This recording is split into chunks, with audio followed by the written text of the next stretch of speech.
Chinese companies are rebranding themselves as American to avoid American sanctions, and they're making their way into U.S. supply chains with terrifying results.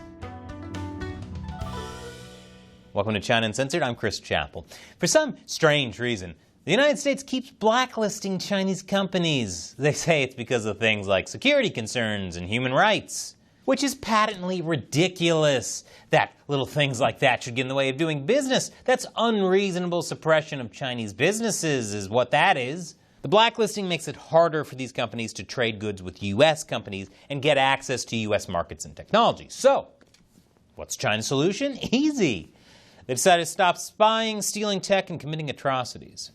I'm just kidding. They decided to rebrand themselves as American. Chinese firms, tagged as military entities, are using new names and licensing deals to keep business going in the U.S. Yeah, suppress that, U.S. This is a pretty common tactic, actually. For example, after being blacklisted, the Chinese telecommunications company Huawei set up an American subsidiary called FutureWay Technologies, Inc. And the Chinese biotech company BGI Group set up subsidiaries called Enomics and Stomix in Massachusetts and Kentucky. Most famously, there's the Chinese company ByteDance and its affiliate TikTok, which has absolutely no links to the Chinese Communist Party whatsoever. But that's not the half of it. As it turns out, Chinese rebranding can be as simple as slapping on a good old American label. Case in point, American Lidar, which is totally American and definitely not Chinese. It registered in Michigan last December, and did I mention they're American? They even have it in their name. They're as American as chow mein and mahjong. But as it turns out, the company behind it is the Chinese company Hesai Group, based in Shanghai. And this is important because Hesai is enabling China's growing dominance in technology that might threaten U.S. national security. Hesai is the world's largest manufacturer of Lidar, sensor technology that helps autonomous and self-autonomous vehicles to see their environments in 3D, and also in stunning 80s Atari graphics. Hesai has over 47% of the global market share in Lidar technology, thanks in no small part to cheap manufacturing fueled by Chinese subsidiaries and IP theft. And I'll just go ahead and assume human rights abuses too, because there are more human rights abuses in China than there is cheese in Taco Bell menu items. Spoiler, it's in everything. Lidar has a lot of uses, such as civilian driving, farming, smart cities, smart manufacturing, and fighting aliens in the 80s, probably. This sort of technology also has some military applications, such as battlefield mapping, surveillance, and drone navigation. China is also currently using Lidar for surveillance of Uyghurs in Xinjiang. So should we be worried about Chinese Lidar coming to the U.S. under the guise of an American name? Oh yeah. A Congressional Research Service report published last month warned that China could use information gathered by Chinese Lidar technology to conduct military or industrial espionage or gain operational advantages in a military conflict. And while I joke about its graphics looking low-res, this kind of technology used for spying would be incredibly advanced, way more than even a balloon. PRC firms also could introduce malware via a software update and degrade the performance of systems using the technology. So you'd think the U.S. military would be careful to avoid Chinese Lidar in its equipment, even if it had an American name. Ha you would think. But no, 2 years ago, the U.S. Department of Defense awarded a $50 million contract to the self-driving truck startup Kodiak Robotics to help develop driverless army vehicles for reconnaissance and surveillance missions. Just a year before, Kodiak Robotics announced a partnership that would integrate Hesai Lidars onto Kodiak trucks. How did the DoD miss something like this? I'm a YouTuber and I figured it out. To make matters worse, according to the Free Press, the U.S. military deployed Kodiak trucks on U.S. military bases. They spent $50 million to give China intel. It sounds like China scored big on intelligence gathering, and that's not all. There's a chance China's Lidar technology is also collecting military technology secrets, because Textron Systems Corporation recently announced that it would collaborate with Kodiak to develop a driverless military vehicle.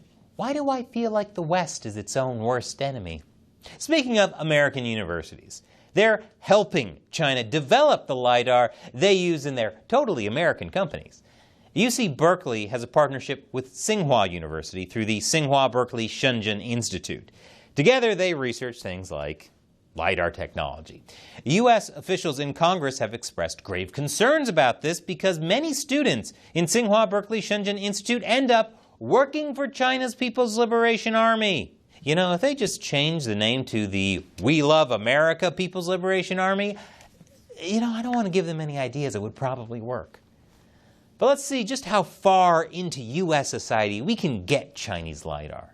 The University of Michigan allowed RoboSense, another Chinese LiDAR company, to join a public-private mobility research center called M-City, which includes major companies like Toyota, Ford, and Honda, as well as the U.S. Department of Transportation. So China could soon have a lot of control over not just the car you drive, but the entire U.S. transportation network. This is something people should maybe be a little bit more concerned about. But I bet if you asked, most people have no clue what's going on right under their noses. That's why it's important that you watching spread the word. Tell your friends and family about this. Maybe even share this episode. I do like getting those new likes and subscribes. Otherwise, your next car with Chinese LiDAR might just take you on a long drive off a short pier. China Uncensored relies on support from fans like you on the crowdfunding website patreon.com/China Uncensored. All it takes is $1 or more an episode. I make about 16 episodes a month, but if that's too much for you, you can set a monthly limit so you can ensure I can keep uncensoring China for even $1 a month. And as a thank you to everyone who gives on Patreon, I'll respond to one of your questions or comments at the end of these episodes. Today's comes from Easy Spice. Hi Chris, I've been viewing your show for over a year, but only recently became a Patreon. Well, thank you, Easy Spice. I appreciate you becoming a patron. Economics aside, many would argue that true prosperity comes from truthful education. Indoctrination should therefore have the effect of inhibiting a society to thrive. The consequences of this are too big a topic for the comment section, but could you give us some idea of the way this education system works in China? Thanks for the show. Keep up the good work. So this is a great question for this episode, because the Chinese education system is primarily a communist ideological training ground. Students are required to study Xi Jinping thought.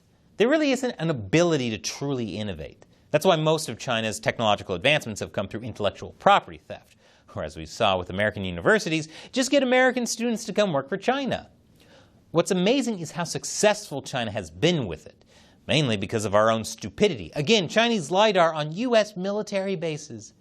I don't think the CCP could have ever guessed how stupid we would be, probably laughing their heads off.